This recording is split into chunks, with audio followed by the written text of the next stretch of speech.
Pyro I, a world that burns. From orbit, it looks like a mistake.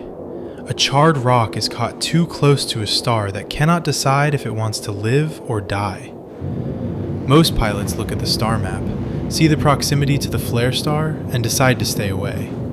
And honestly, they are right to. This is not Stanton. This is not the manicured corporate landscape of Microtech or the industrial haze of ArcCorp. This is the deep end. Pyro I is the closest planet to the system's volatile sun, orbiting at just 8.2 gigameters. To put that in perspective, that is breathing distance. The surface temperature averages 220 degrees Celsius.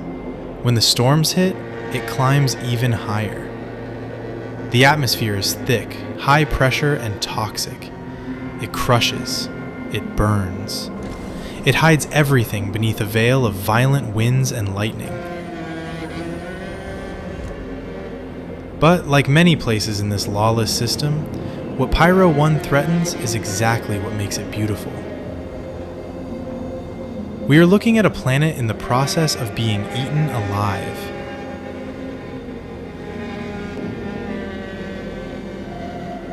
The star is slowly stripping it, pulling it apart, incorporating the rock into its own mass. And yet, we go there. We fly down into the pressure. We land on the burning stone.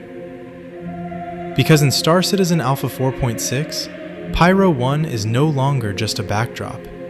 It is a challenge. Let's talk about the descent. Approaching Pyro I feels heavy. The gravity fights you, but the atmosphere fights you harder. In previous patches, this was just visual noise. But with the atmospheric flight changes we have seen evolve through the 4.0 cycle, you feel the density. Your ship shudders. The thrusters work overtime just to keep you level.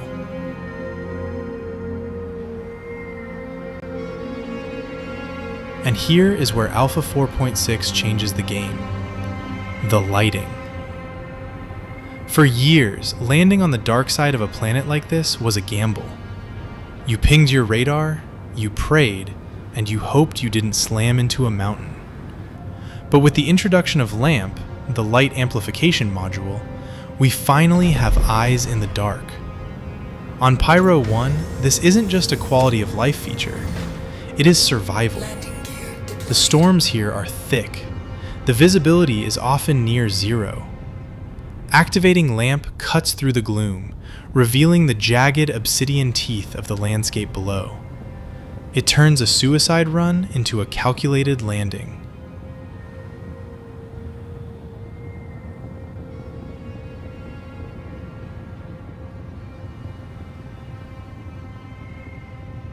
Once you are down, the scale of this place hits you. It is a constant reminder that you are small, and you are soft, and you do not belong here. But here is the paradox. Here is the thing that makes you stop and stare. Life.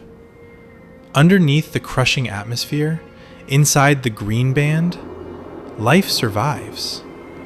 Astrobiologists in the lore have been baffled by this for decades. How does anything grow in an oven? How does biology persist when the sun tries to sterilize the planet every few days? We see plants that have adapted to the flares. They have developed high radiation resistance and a tolerance for temperature swings that would shatter steel. It creates this haunting contrast. You are standing on a hell planet, surrounded by fire and lightning. And right next to your boot is a flower. A stubborn, ugly, beautiful flower that refuses to die. It is nature's way of saying that life finds a way, even in the throat of a volcano. But the plants aren't the only things living here, and they certainly aren't the most dangerous. Pyro is a lawless system. There is no UEE advocacy here, no Navy, no help. The only law is ballistics. And Pyro I, despite its hostility, attracts a specific kind of person. Outlaws, refiners, people who don't want to be found.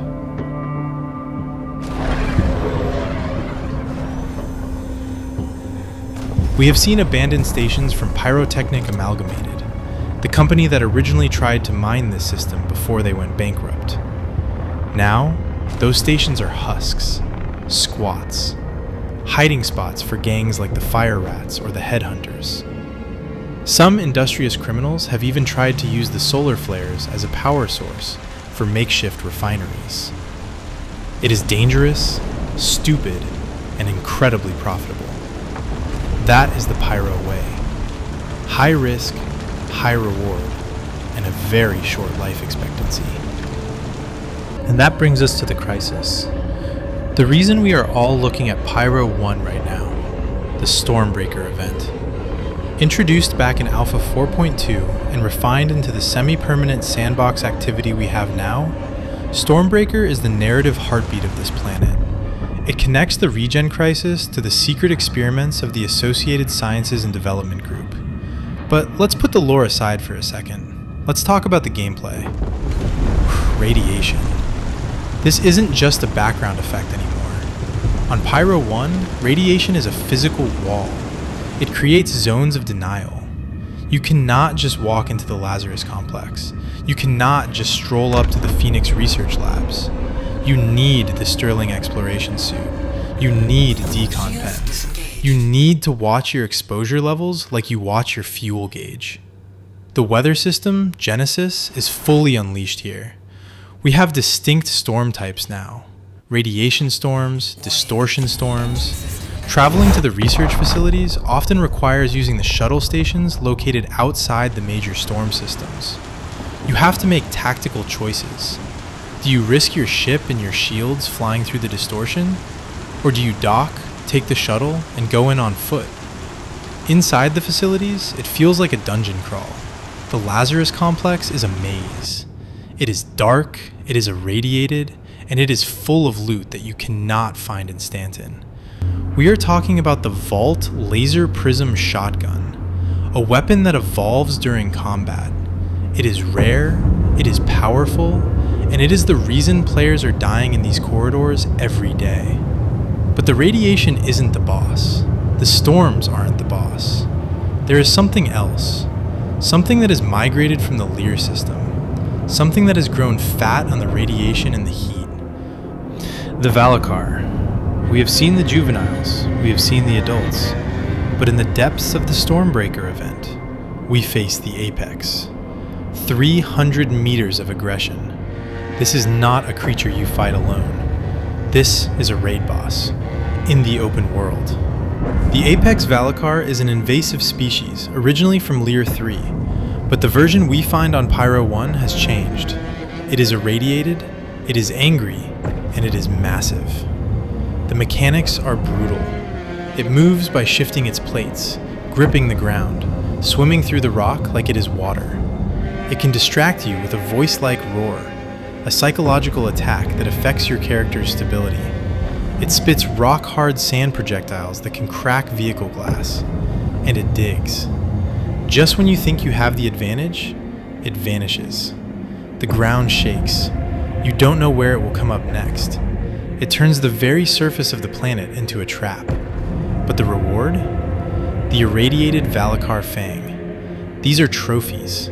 These are high-value items that prove you didn't just survive Pyro I, you conquered it. This fight represents what Star Citizen is becoming in Alpha 4.6. It blends FPS combat, vehicle warfare, survival mechanics, and the sheer scale of the universe into one moment. It is messy, it is chaotic, and it is absolutely thrilling. Now, is it perfect? No. We are still in alpha.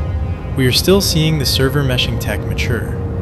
With the player count per shard now pushing toward the 725 mark, things can get hectic. But looking at the metrics, 45,000 daily players, the universe is alive. Pyro I is a testament to that progress. It is a planet that hates you. It is a planet that wants you dead, and that is exactly why we fly there. We don't go because it is easy. We go because it is there. So if you are planning a trip to the Hell Planet, bring a heavy suit, bring your best shields, and for the love of the stars, do not go alone.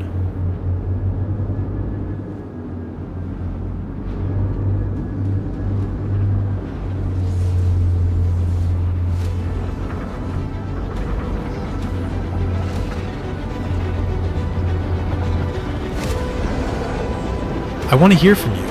Have you faced the apex yet? Did you survive? Or are you just another stain on the rocks? Drop your war stories in the comments below. If this breakdown helped you prepare for the heat, drop a like. Subscribe for more deep dives into the verse. Fly safe, watch your six, and I'll see you in the verse.